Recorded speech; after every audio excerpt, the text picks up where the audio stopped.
Okay, so here we are, Rome Part 2. We've just left the Flavian dynasty, who built the Colosseum, built a couple of palaces, then buildings on the Palatine Hill. For those of you who go to visit Rome, Domitian has a palace.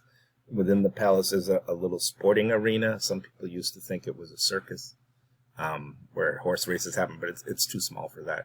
It was definitely a sporting arena for, like, foot races and Olympic type of events that the emperor could watch. If you ever go, I may even have a picture of it. I don't remember. I mean, I know I have a picture. I don't know if I put it in the slideshow. And then, so in the time period, you also have the famous Mount Vesuvius having its eruption, destroying the cities of Pompeii, Stabae, and Herculaneum. Again, everyone's probably heard of Pompeii, but I'm going to tell you something touristy tip. Pompeii is beautiful. Pompeii is amazing.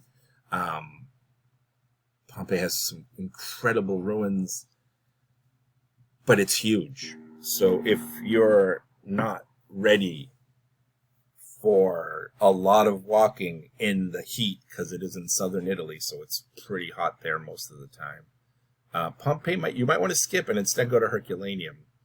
Herculaneum is much smaller. It's about 30 blocks, maybe. That's about it, 30 blocks. You can do it in probably 3 or 4 hours. Pompeii is going to take you all day, and then some of the next day if you really want to see everything. But just to see, like, the main things in Pompeii is going to take you all day, because it is an entire city. Herculaneum is also an entire city, don't get me wrong, but it has not been dug up. Only part of it has been. Whereas Pompeii, the whole city is pretty much, not the whole city, but the whole size of the city, at least, is dug up. So it takes a long time to get from point A to point B. Stabae is just 2 or 3 houses that are villas that have been uncovered. The rest is still underground, and that can be done very quickly in Stabae. But Herculaneum, I think, is a better alternative to Pompeii. Less crowds, easier to go through. You're going to see as interesting and as good a stuff as in Pompeii. But what you will see that is better in Herculaneum than Pompeii is because Pompeii was covered with I forget what it's called, the lava part of the volcano. There's a lot more damage in Pompeii, where Herculaneum was covered mainly by ash. Of course, it's hot ash. It killed everybody. There are a lot of better preserved things. You can see doorways in Herculaneum. You don't see any doorways in Pompeii. Beds in Herculaneum. You're not going to see that in Pompeii. So there's even some wooden structures still left in Herculaneum. So it is a better, at least in terms of, unless you have a lot of time, then go to Pompeii. Pompeii's got more stuff, better paintings, bigger sculptures. It was a richer city than Herculaneum. So then we have another group of emperors that reigned called the 5 Good Emperors. And these emperors did something that nobody else did till we get to the 5th one, which is rather than put their son as the next emperor, they adopted somebody who would become emperor. So the Emperor Nerva chose Trajan to become the next emperor. He's the first non-Italian emperor, by the way. He's from Spain. He's a Roman, but he's from Spain. And then Trajan adopts Hadrian, also from Spain. They're not related. They become related, obviously, through adoption, so that they would become emperor. Hadrian adopts Antonius Pius, and then Antonius Pius adopts Marcus Aurelius. Most people, when they talk about Rome and the greatness of Rome and the best time to live in Rome and the most peaceful time to live in Rome, would be during these 5 emperors. The Rome reaches its greatest extent. Trajan conquers everywhere that you saw on that map with the pink. Unfortunately, Marcus Aurelius ends that adopt the best guy to be in charge and picks his son. Despite the movie with Russell Crowe, that's not how things happened. Commodus does not kill his dad. They're emperor at the same time. They're co-emperors. His dad wanted him to be emperor. And Marcus Aurelius dies in Germany while Commodus is in Rome. So he didn't strangle him. He didn't kill him. He wasn't there. And when Commodus dies, Rome doesn't go back to a peaceful democracy. It ends up with a next emperor. Commodus is considered the beginning of the end of Rome at its height. It's not the beginning of the end of Rome, but Rome at its height. And by the end of Commodus's reign, and he gets killed by a gladiator, so that part's true. By the end of Commodus's reign, we technically kick into what's called the late imperial period. There's a decay in art. There's a decay in the leaders. There's a couple of exceptions in there. There's a couple of good leaders, like the Severan dynasty is pretty good under Septimus Severus. Caracalla's a little bit crazy. He thinks he's Hercules, dresses up like Hercules. And Elagabalus is crazy. He thinks he's Helios. He changes his name to Heliogabalus. So he thinks he's Helios. He thinks he's the sun god and dresses up like the sun god. But they're still fairly decent emperors. And then for a long time, about 50 years, all the emperors come from the army, so they're called the barracks emperors, right? They're all generals. And it's pretty much chaos until Diocletian comes along and sets up a new way of every 4 years someone dying and then there being a fight over who should be emperor by setting up 4 co-emperors.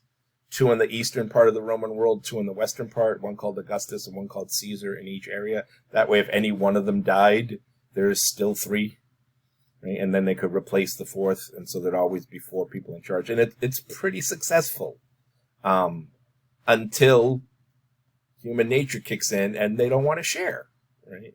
And then they start fighting each other. But for a little while, it works. Diocletian is the second guy we get that retires. He thinks he did a good job. He steps down. He goes to retire in the province of Dalmatia, which today is in Croatia. You can actually go see his palace there. It's still there. It's pretty cool. It's pretty good condition even. But Diocletian really hates the Christians. If you want to say blame which emperor killed the most Christians, it's not even close. It's Diocletian. He doesn't just kill the Christians. He kills priests, popes, bishops, burns churches, like nonstop, and mainly because, again, the same 2 reasons that Domitian did. They won't worship the emperor, and they won't serve in the army.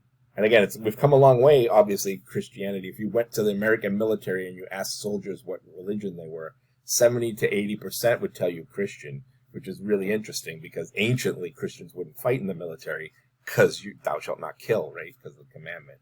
But our modern military is predominantly Christian, which is kind of ironic and funny at the same time, right?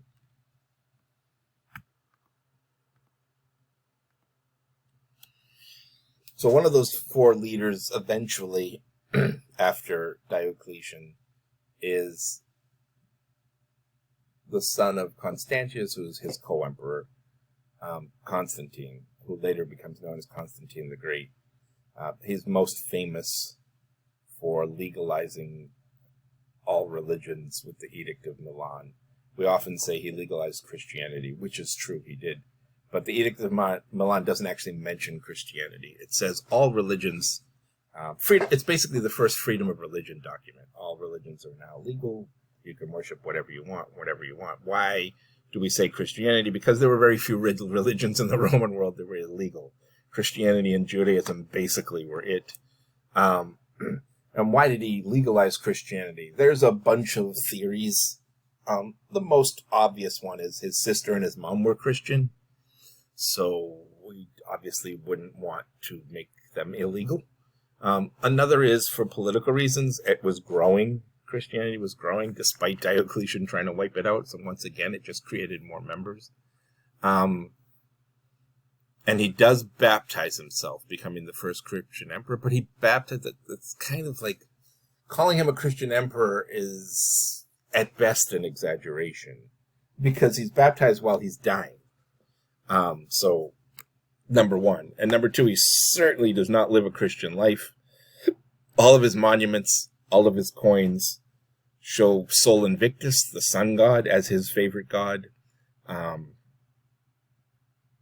He adopts Christianity later in life, maybe as a just in case, like before he dies, and before he's baptized. Again, remember, baptism washes away sins, right? So before he's baptized, he makes sure that the next emperor after him is his second son, Constantine II. And so he makes sure that his first son, his oldest son, is killed. His uncle is killed, and his cousin are killed, the male people that also could claim to the throne. And then when he finds out they're dead, then he gets himself baptized. So kind of washing away the sin of killing your family. So again, like I said, not very Christian in his behavior for sure.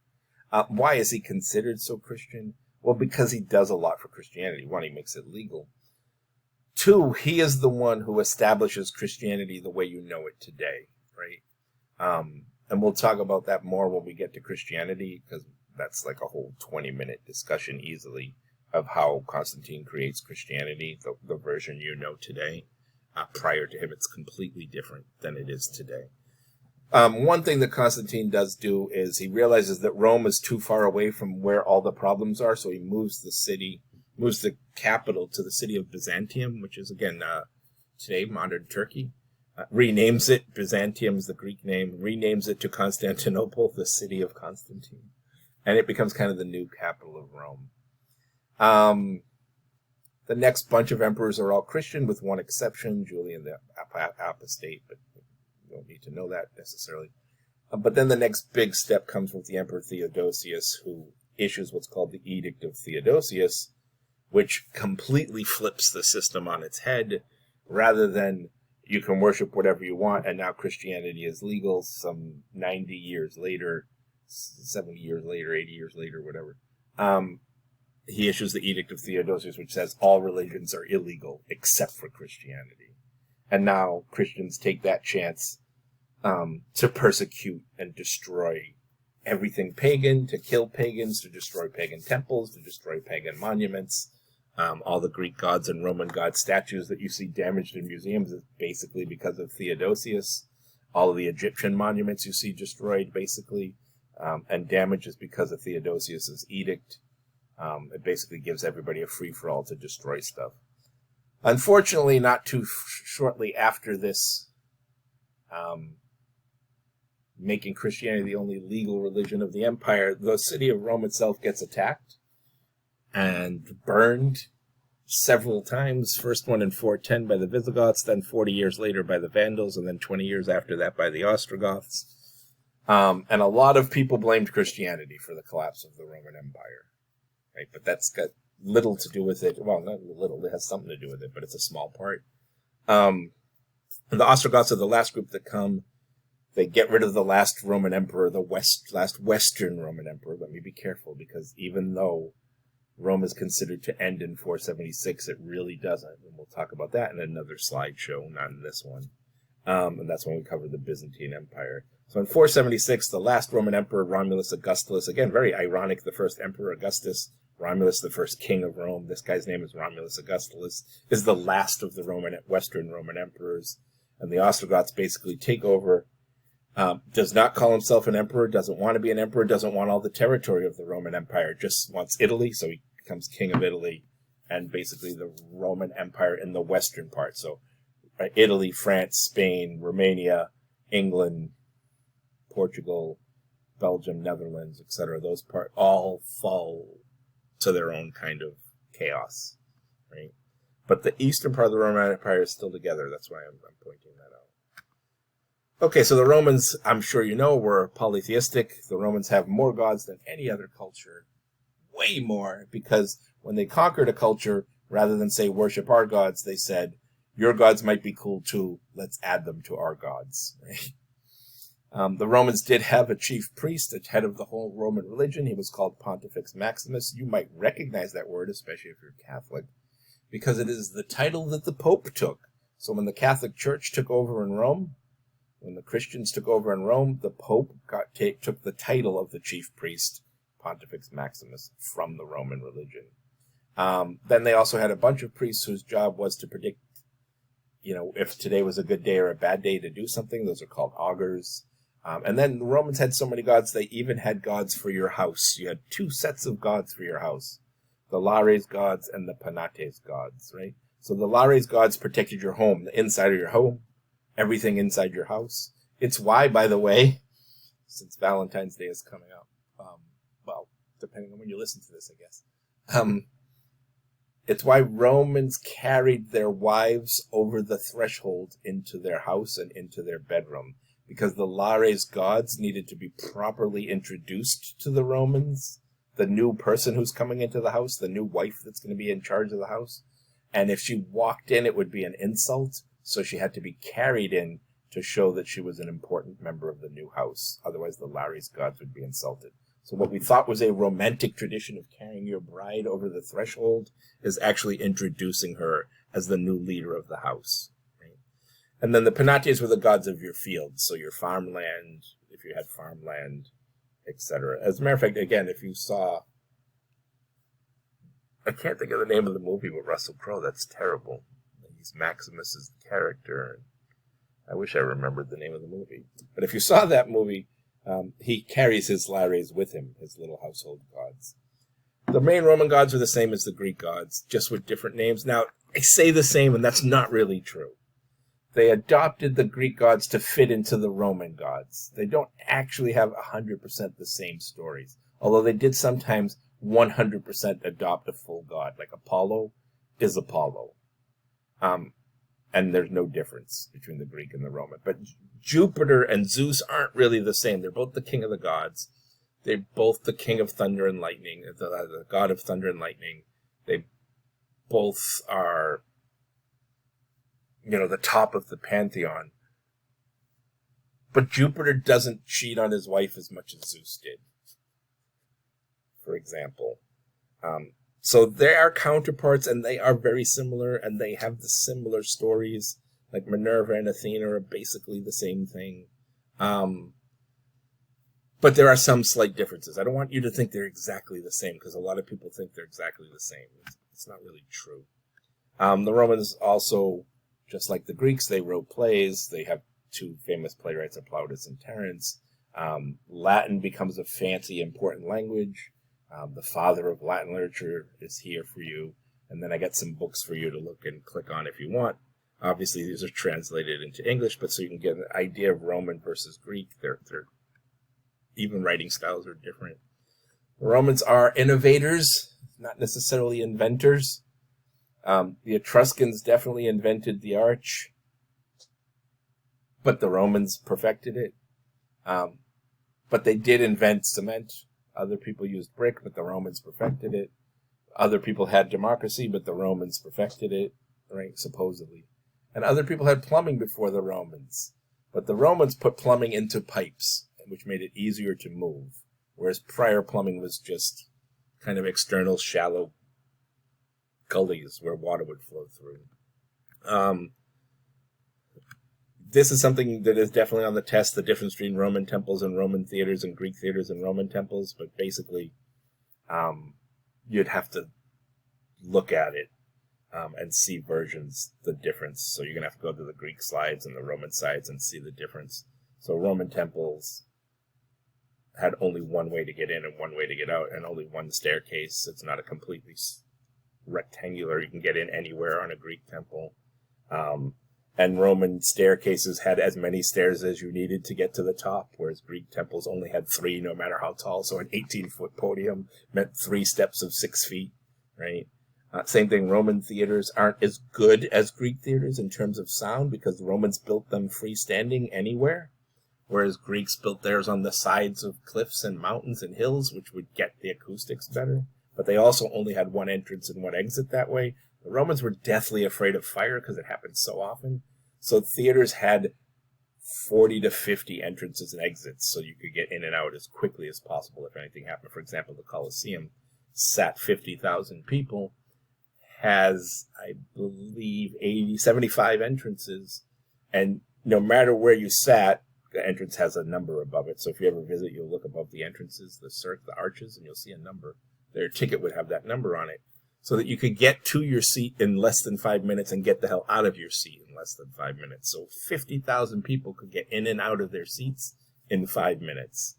Versus if you've ever been to a football game or a baseball game or a basketball game, how long it takes you to get to your seat and get out of your seat during a game, especially when everyone's leaving at the same time. Some important words. I'm not going to read those. But Roman characteristics, kind of, again, oppositional in a sense to the Greeks rather than idealized perfect versions. You're not going to get that with the Romans. It's realistic. So if you were ugly, your statue is going to be ugly. If you had no hair, your statue is going to be bald, etc. and so on. So it's going to look like it really looks. For the Romans, everything needed to have a purpose. So yes, you could have a pretty building. You could. But why make the outside pretty? Because you don't spend any time outside. Make the inside pretty, right? That's where you're going to be. And then, of course, brick generally is dead giveaway it's Rome. Cement, it's dead giveaway it's Rome. Arches are generally a dead giveaway that it's Rome. And here's different kinds of arches that you can make. So what the Romans did, here we go, with artwork is they're the world's first art collectors. And we should be very happy about that. And the reason we should be very happy about that is because a lot of the original artworks are gone, lost in time, or destroyed, or melted down during those years of Theodosius. The Greeks in particular went nuts destroying their stuff. And since most of the original Greek artworks were made of bronze, they were melted down and turned into cannons during the 1100s. So even though they lasted that long, by the 1100s they started melting them down. Fortunately, the Romans were art collectors in that they wanted copies of those famous artworks in their homes or in their gardens or in their baths or whatever it happens to be. So what you're seeing here, the Farnese Hercules, is a copy of an original sculpture by the Greek artist Glycon. I'm sorry. The Greek artist Glycon made the copy. The original is by the Greek artist Lysippus, who's very famous. He's the one who was the only one allowed to do Alexander the Great. He's the only one Alexander let do sculptures of him. So the original was stolen by Caracalla and put in the baths of Caracalla, and it was bronze. He stole it from the Greeks. And then people started making copies of it that they wanted in their homes, etc. So this particular one is a copy. It's bigger than the original. And you can kind of see that this is Greek because he's got the six-pack, he's perfect looking, etc. and so on. You can tell this isn't really Roman. You haven't seen Roman yet, but trust me. So real Roman art is going to be for practical purposes, right? So here you go, a road. That's what you're seeing here. This is a road. This is, remember the famous saying, all roads lead to Rome? This is the road that started it all, right? You can't see it, or you can maybe. I don't know if I can do this. I'm going to try. You might be able to see over here that little column sticking out of the ground. That's a mile marker. So every mile, Roman mile, not American mile, every Roman mile there'd be a marker so you knew how many miles you had left to get to Rome or how many miles you've traveled away from Rome. So the Romans invented that mile marker thing, the same thing you see on the highway with the little green numbers, so you know when you're getting closer to the city center.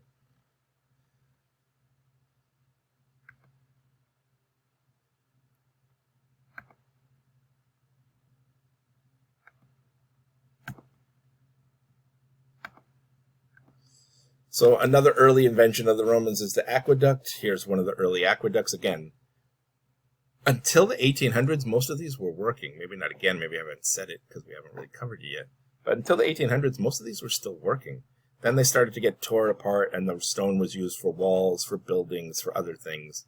But this is the oldest one, the Aqua Appia, the same guy, Via Appia, the guy that built the road, built the aqueduct. Obviously, he didn't build it. The guy who paid for the road, paid for the aqueduct, so he got it named after himself.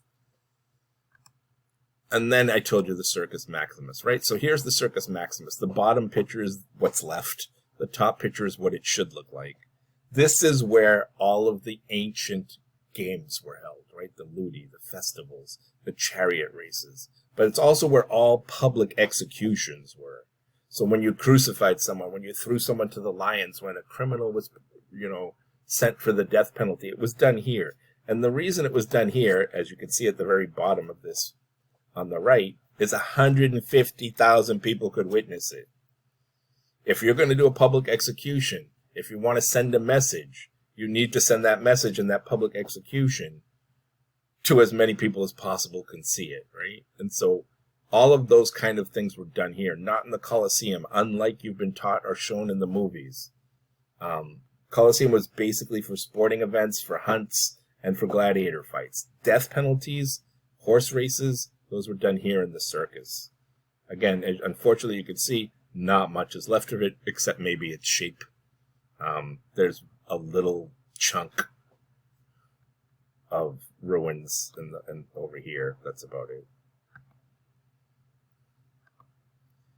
So here's one of the earliest Roman temples, originally thought to be the Temple of Portunus, and still labeled as that. If you go to Rome, it's still labeled incorrectly. Recently, they discovered some more letters and found out it's not the Temple of Portunus, but the Temple of Fortuna Virilis, basically the Temple of Lucky Manhood.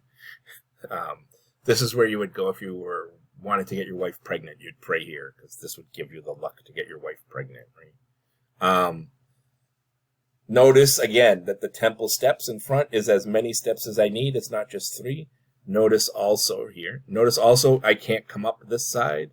I can't come up this side. I can't come up the back like I can in a Greek temple. I can only come up the front. There's only one doorway into the temple. Easier to defend. The Romans were always concerned, right? In the back here, in this little building back here, is a church. Again, for tourist trap. Over here, not tourist trap, tourist tip. Over here, what you can't see is another Roman temple. They're all in the same little area. It's a really nice little area called the Forum Bararium, where the famous Mouth of Truth is. I might have a picture of it. I hope I do, but here, basically, plan of a Roman temple.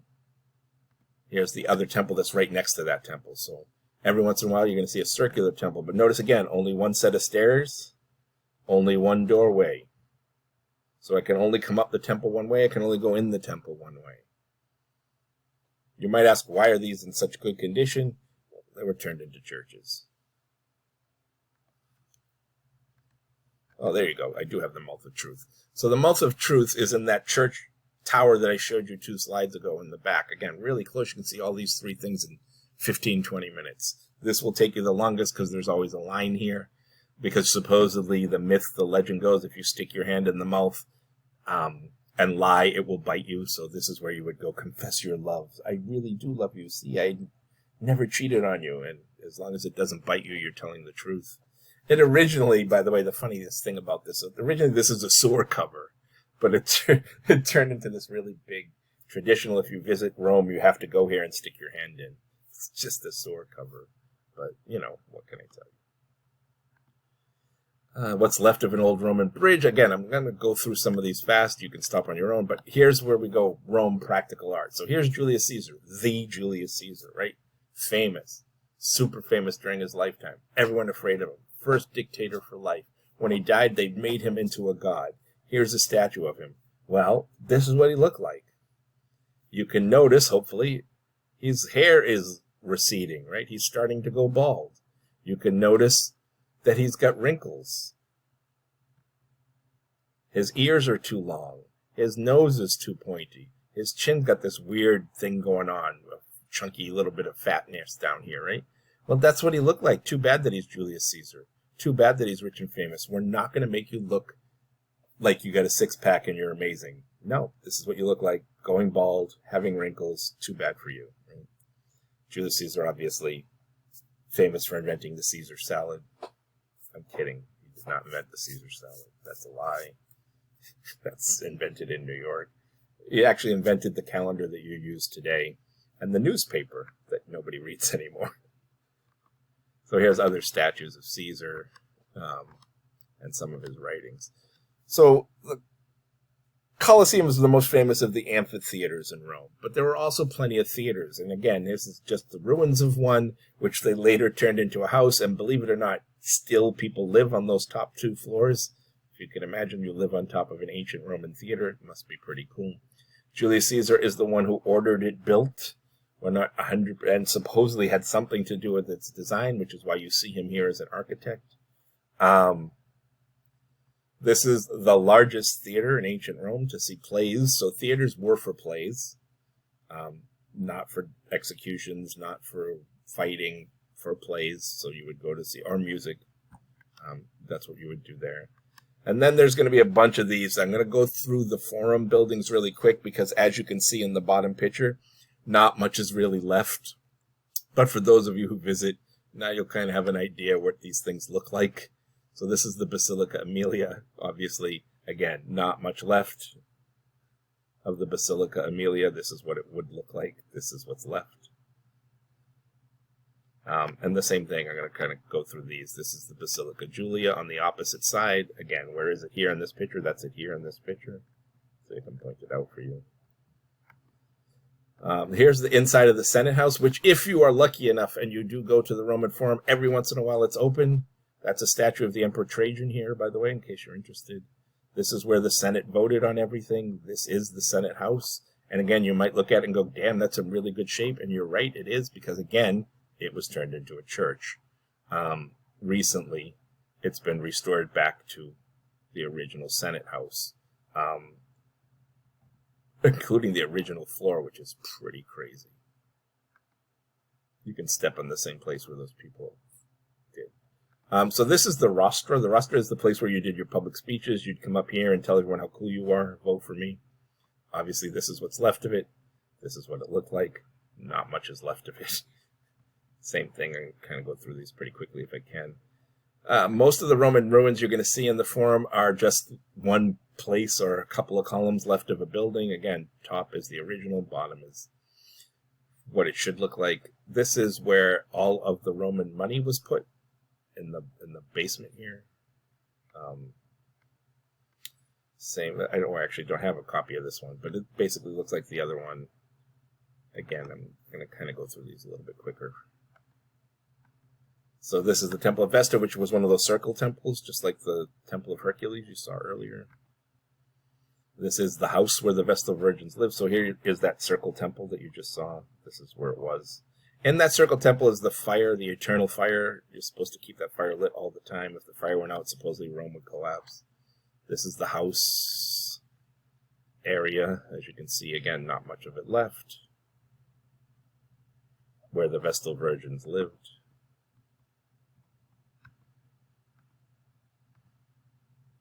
And then I just have a map of where Julius Caesar also built himself a forum. When the forum got too small for so many Romans, they built 3 more forums. Julius Caesar spent one of his own. He built a temple to the goddess Venus, because Venus is supposedly his ancestor.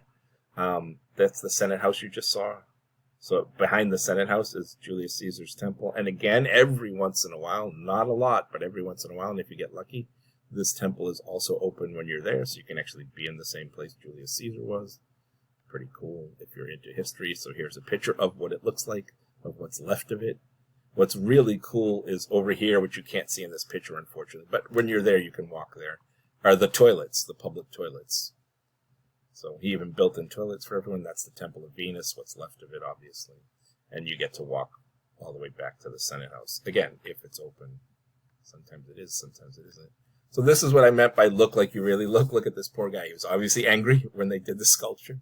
He's obviously bald. He's obviously a bitter old man. Sorry, that's what your statue. That's what you look like. That's what your statue is going to be.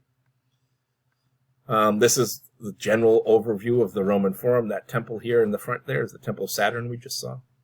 That Temple of Dioscuri is over here. The Temple of Vestals is over here. I mean, you don't need to know Basilica Julia, but just so you can have an idea of what we just saw is actually here, the Senate House back there in between the columns. Just give you an overview. This is what it should look like, obviously. No. You notice way in the back, there's the Colosseum. There's the rostra where the speeches were. Right, there's the Senate House. There's the Basilica 1, Basilica 2. That you kind of just saw the round Temple of Vestal Virgins, the Temple of the Dioscuri, right? Temple of Saturn. This is the Temple of Vespasian, but you don't, again, I'm just saying what they are. There's a model that you actually can go see. They have a model there in Rome, so you can see what all the buildings used to look like. It's pretty cool. Probably the most famous work of art from the imperial period in sculpture is the Augustus Prima Porta. And you might look and go, Professor, you said they don't give six-packs. He's got a six-pack. No, he doesn't. He's wearing Roman armor, and Roman armor is built to look like a six-pack. Every soldier's armor looked like they had six-packs. That way you would scare the enemy. Damn, all these guys are in good shape. I don't want to fight them. Look at how buff all the soldiers are. It's actually the armor is built to look like that. If you look at his arms, his legs, you'll see that he's not that built, right? If you look at his ears, they're monstrous. Augustus's ears are huge. Poor Augustus, they must have teased the hell out of him. Lucky for him, Dumbo wasn't a pitcher yet. Or they'd have called him Dumbo. Augustus did build or at least order lots of things built. One of them is the Altar of Peace, the Ara Pacis. This is considered the masterpiece of Roman art. It's a small altar in which there are some amazing sculptures, as you can see. Detailed, each person in that sculpture is an individual person who really existed and is easily recognizable, so with the details of their face, which is pretty cool. Of course, Augustus built himself a forum. In that forum, he built a temple to the god Mars. Ultor means vengeance, so the Mars, the Avenger. He built this after he killed all the people who killed Julius Caesar. This is Augustus's mausoleum, which, again, if you're lucky and you're in Rome, is now open to the public, and it has this 3D virtual reality show, which is incredible. You think you're back in time. It looks real. Next to it, this white building, is actually where the Altar of Peace is, so they're very close to each other. Again, those who are planning how to do things and when to do things. Another Roman temple, this one in France. Again, why was this one saved? Not because it became a church. This one was saved because it was turned into, you can't see it anymore because the palace was torn down, a room inside of a rich person's palace. This was one of the bedrooms in his room, believe it or not. This is the back of it. An aqueduct, again, that was used until the 1800s, just recently started to get torn apart. Some crazy people jump off of it into the river still. This is one of the palaces of the emperors. This is the Emperor Tiberius's house. This part up here. He never lived there, though. Because, like I said, he retired the minute he became emperor and put his friend in charge. So Caligula Nero did live there, however. One of the doorways to the city of Rome, and you weren't allowed to bury people inside of Rome because of plague, etc., common sense. So this building you see right outside is actually a tomb called the Baker's Tomb. So once you were outside the city, you could have tombs. So if you were really rich and you wanted everyone to know about you, you built your tomb right outside the city gates, like this particular guy did. And of course the Colosseum, which is really called the Flavian Amphitheater. Like I said, 50,000 people within 5 minutes. It actually had a ceiling, believe it or not, a sail on the top. So in bad weather, you could still have events. These poles you see out here would be tied to ropes that would pull the sail up or down over the building. Unfortunately, as you can see on the inside of the Colosseum, it's been torn apart because it was made of marble and travertine, and all that marble and travertine were stripped. If you go nearby the Colosseum, there's 3 or 4 churches that were basically built from the Colosseum. This is what it should look like if it was complete. All the entranceways and the statues. I think I have a picture. I thought I had a picture. There you go, of the sail and how the sail came out to cover the audience.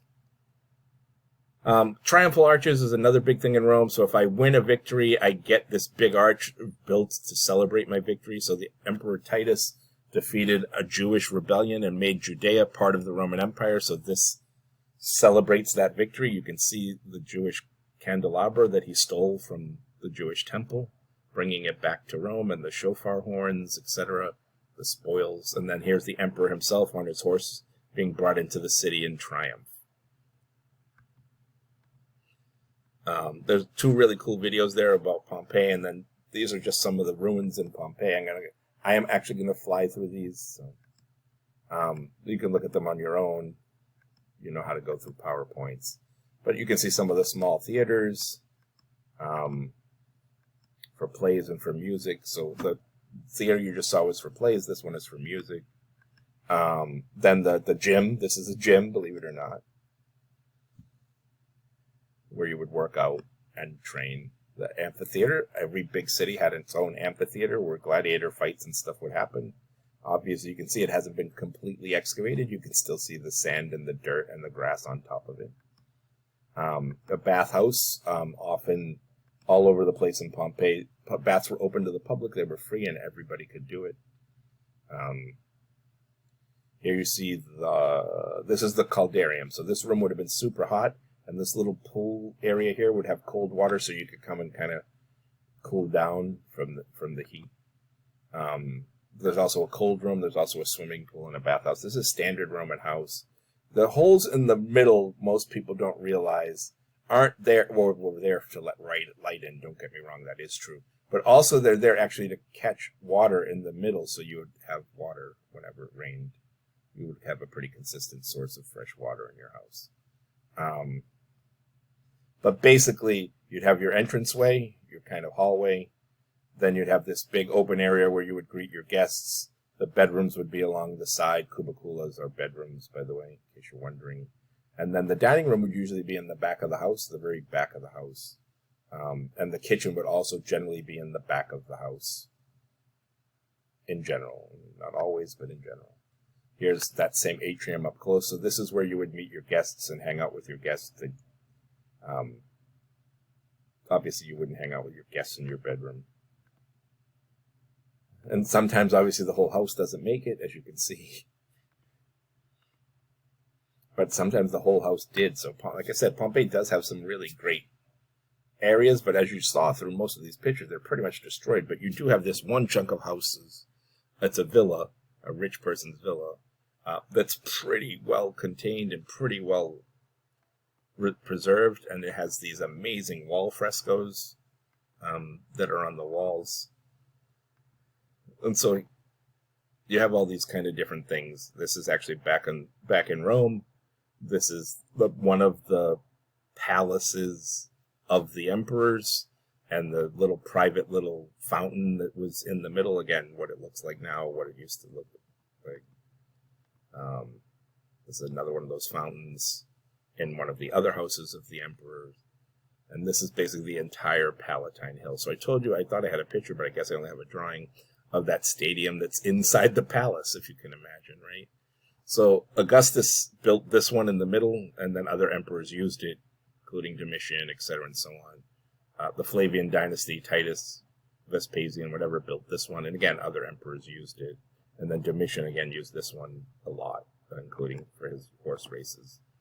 And then other emperors built other forums. I told you there were 4 other ones. The 4th one is Trajan's Forum. Inside of Trajan's Forum, we have the world's first supermarket called Trajan's Market, the world's first shopping mall. The first floor had all the stores, food, clothing, etc., and so on. The second floor had all the prostitutes, so while the women were shopping, the men were on the second floor.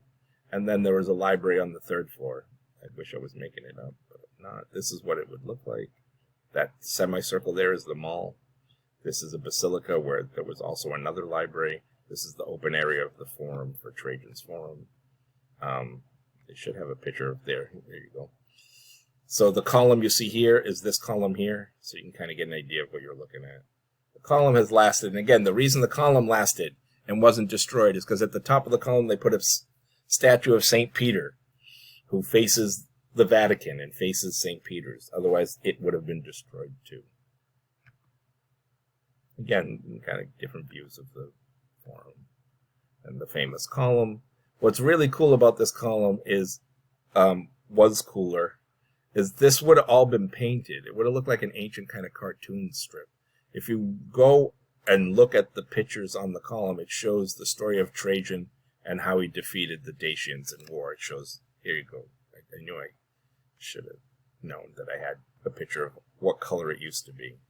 So it shows the Roman soldiers and how the Romans fought. It's pretty cool. And then a Roman wall system. Again, not much left of the wall because all the stone was taken, right, and used for buildings. But figure this was 12 to 15 feet high. This would have been a tower inside the wall to defend against the enemy coming on the other side of the wall. It's 73 miles, goes all the way across England in the north. The Emperor Hadrian is a builder as well. He built the entire wall system.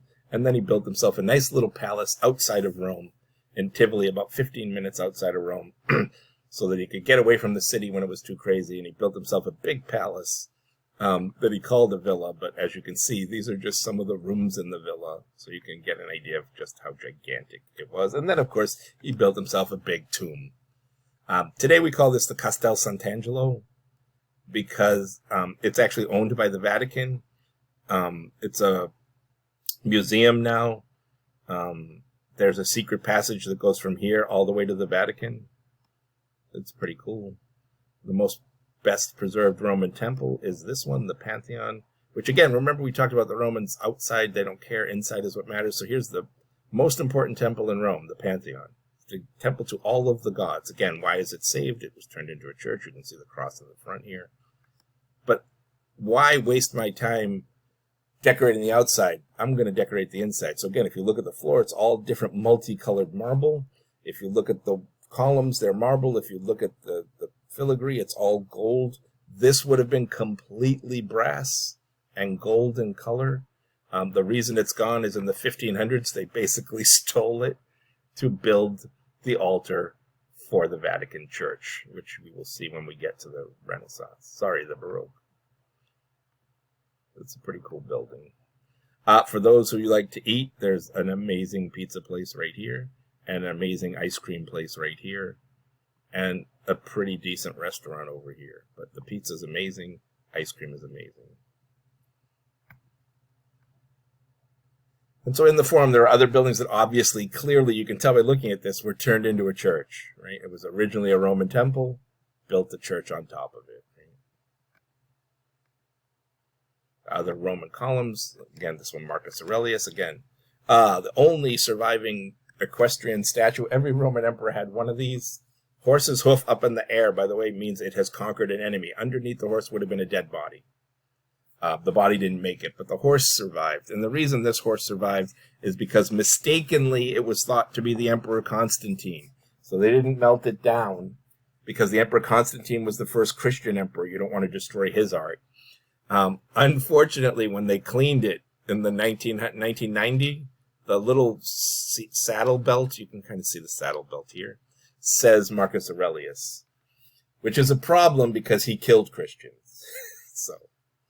So they removed it from its place of central location in the Capitoline Hill and put it in a museum. This is a Roman apartment building, again, different than today. First floor, or what we call the first floor in America, the ground floor in Europe, is the stores, and then every story above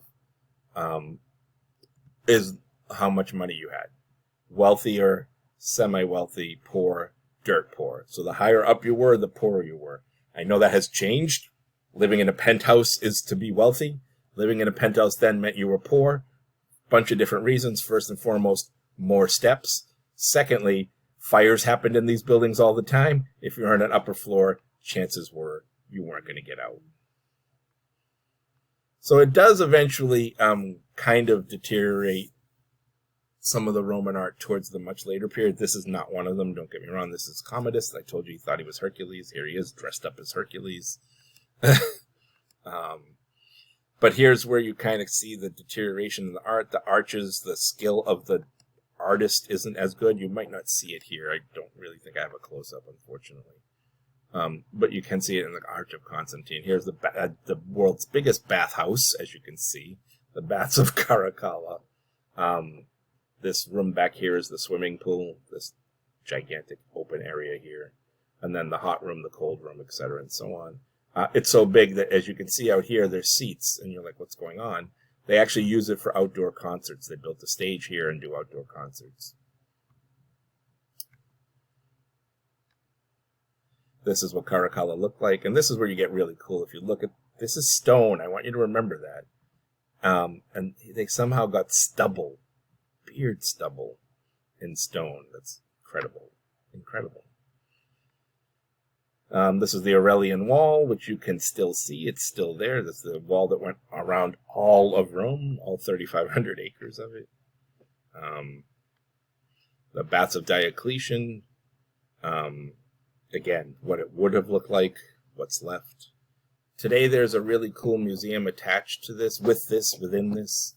That's all the art that's been stolen from Italy. They put together in here in a museum, all the stolen art. It's pretty cool. This is the Palace of Diocletian, the one I told you was in modern-day Croatia.